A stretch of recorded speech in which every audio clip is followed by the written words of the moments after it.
adults on the spectrum can experience difficulty with these essential life activities, and the ability to mobilise around the community has been identified as an important contributor to their success. A great deal of research has focused on learning to drive, which can be more difficult. Much of this research has been conducted using driving simulation because of the complexity of assessing skills in real traffic environments. This kind of research has found that reacting quickly and making driving decisions can take longer to develop. And awareness of hazards, particularly those which involve predicting the actions of people, may need to be specifically taught. Studies have also found that the uncertainty of public transport can create anxiety, like knowing what to do when services are disrupted, managing a sometimes crowded and busy sensory environment, and problem solving on the run. But researchers haven't really asked more broadly about how emerging adults on the spectrum develop the skills and confidence for being able to move around and participate independently in the community.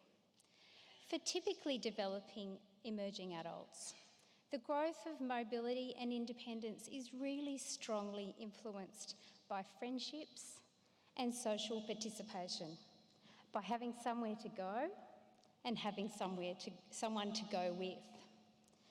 But friendship and social participation patterns can be different for young people on the spectrum. So what does this mean for their growth of mobility and independent skills? I interviewed 15 parents, all mothers, in a diverse mix of urban, regional and fringe urban environments from across Australia. Their sons and daughters were aged 16 to 26 with low support needs and the ability to be independent. I asked them, what did it take to get your son or daughter to feel confident about moving around and participating in the community? And I think that the findings are surprising and in some ways a bit confronting. Mothers indicated that helping their young person develop the skills for moving around and participating in the things that they wanted to do was about more than skills training or sensory challenges for using the bus or driving a car. Mothers indicated that their young person was often reluctant to leave the sanctuary of home and that they struggled with anxiety and managing the energy demands of interacting with other people. Mothers often struggled to let go themselves, with concerns about community safety and vulnerability of their young person.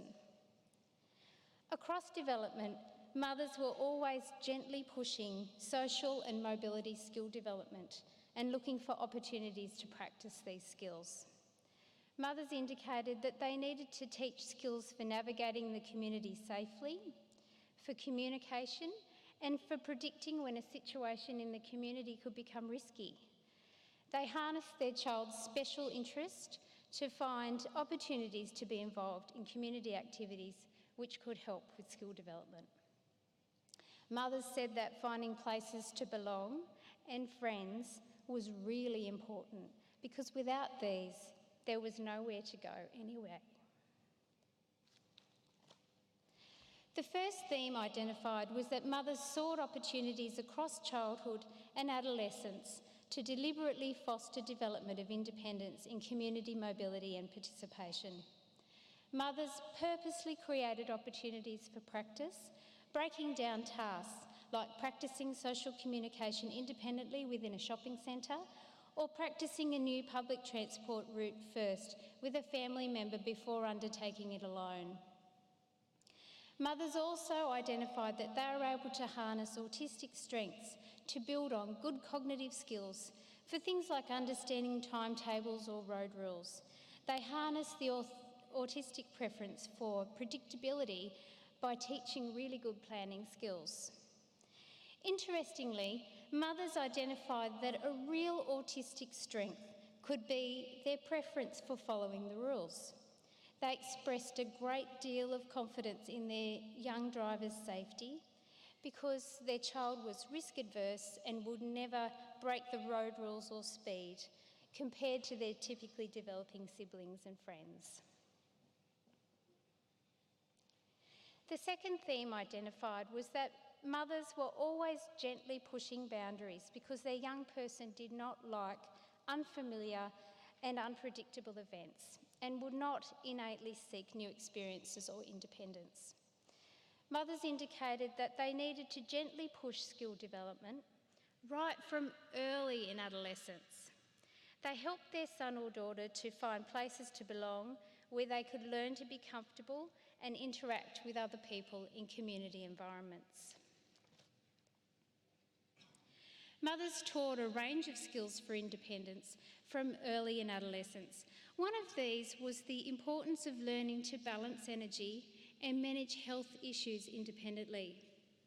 Mothers recognised that moving around in the community and participating with others involved a great deal of energy and was hard work.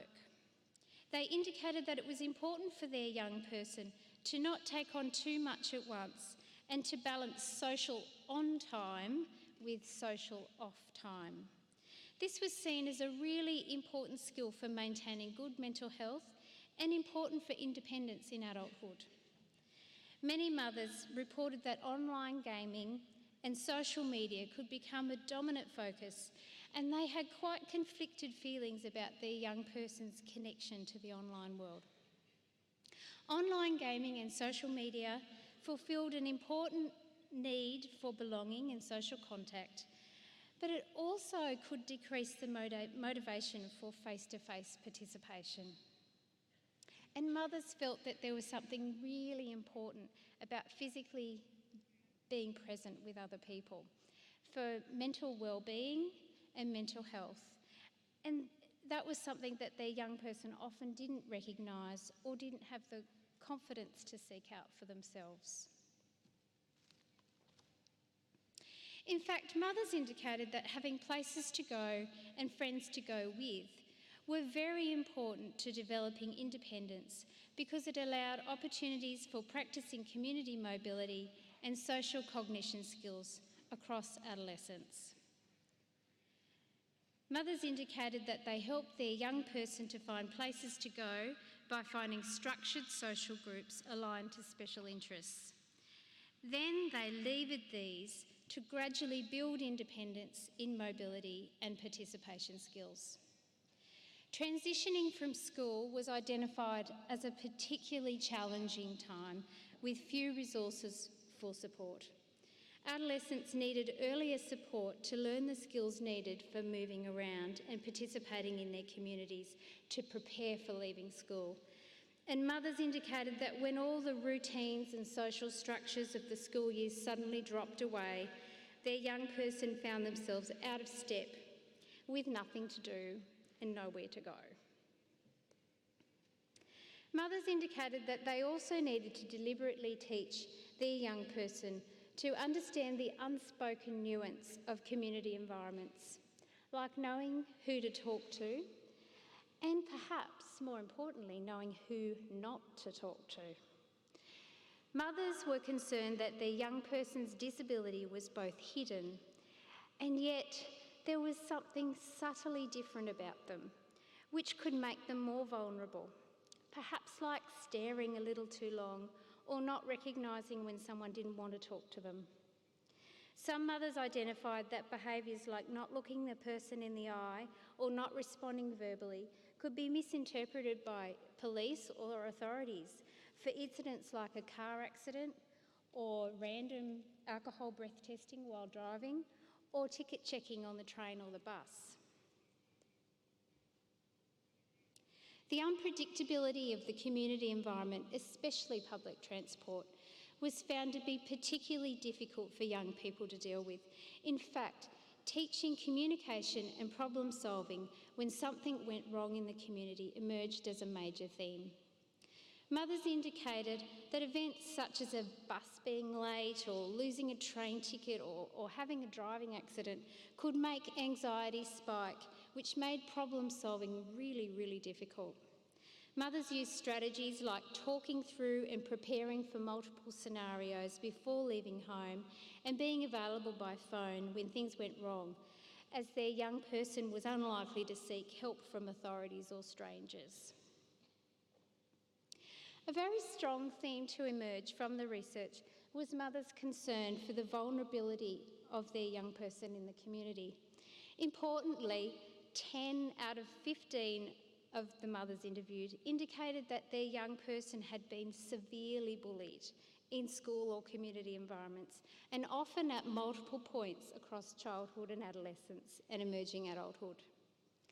These mothers indicated that childhood bullying experiences were an important factor for these young people preferring to be at home, being wary of people, and experiencing anxiety about moving around and participating independently in community activities. Whilst many mothers trusted that their young person had the skills to use public transport, drive, or to be in community spaces, they did not trust in the community, or that if their young person was in trouble, someone would understand and help. Mothers recognised that at some stage in their young person's journey to independence that they needed to let go. But it was not easy to overcome their own fears for their young person's vulnerability and to balance risk and safety. Mothers indicated that it was important for adulthood independence to encourage their young person to participate in the community in the way they wanted. But it was important to have life balance, as they really couldn't cope with too many demands at once. Mothers indicated that even when their young person became independent, that they felt that there would still be times when they needed to step in. Importantly, they recognised that their young person needed to reach the milestones of independence in their own time. So, as clinicians and parents and supporters, how can we better support our young people to become independent in moving around and participating in their communities? Well, parents indicated that it was important to make public transport a really normal part of life and to practice right from childhood. Parents indicated that communicating with strangers and authorities when anxious, knowing what to do when things didn't go to plan, and blending into the crowd were quite important. The findings of this study also indicate that it's important to consider developing skills across adolescence which support driving. Skills such as being independent as a pedestrian, being aware of what is happening in the community environment, and being able to predict what might happen next are important foundation skills for learning to drive. Parents also indicated that it was important for the young person to be able to modulate their emotions and still function enough when under stress to bring their car to safety. It was also important for the young person to be able to communicate under stress so that they could talk to strangers or the police if necessary. So this study has raised several areas for further focus. Further research is needed to examine the psychosocial aspects of driving in real driving environments, and we need to know more about the outcomes for experienced drivers and their autistic strengths in relation to driving risk profiles. Further research is also needed to identify how government policies for accessible transport and community safety can be more inclusive of the needs of emerging adults on the spectrum. Importantly, this study indicates that childhood bullying may have long-term effects on the confidence to be in community spaces and to participate in community activities, and this must be a focus of further inquiry. This study provides evidence that it is vitally important to support families to focus on the development of mobility and community participation skills right from early in adolescence. Helping to find places to go and friends to go with helps with developing confidence and the social mobility and communication skills needed to navigate the unpredictable and complex social aspects of community environments. Advocating for policies supporting acceptance, education and safety in community and school environments is needed. These findings can help us all to better support families to build the foundation skills necessary for independence across adolescence and emerging adulthood, so that young people on the spectrum are ready for the challenges of adulthood. Thank you. Thank you, Michelle, for that interesting talk. So we have a couple of minutes for questions.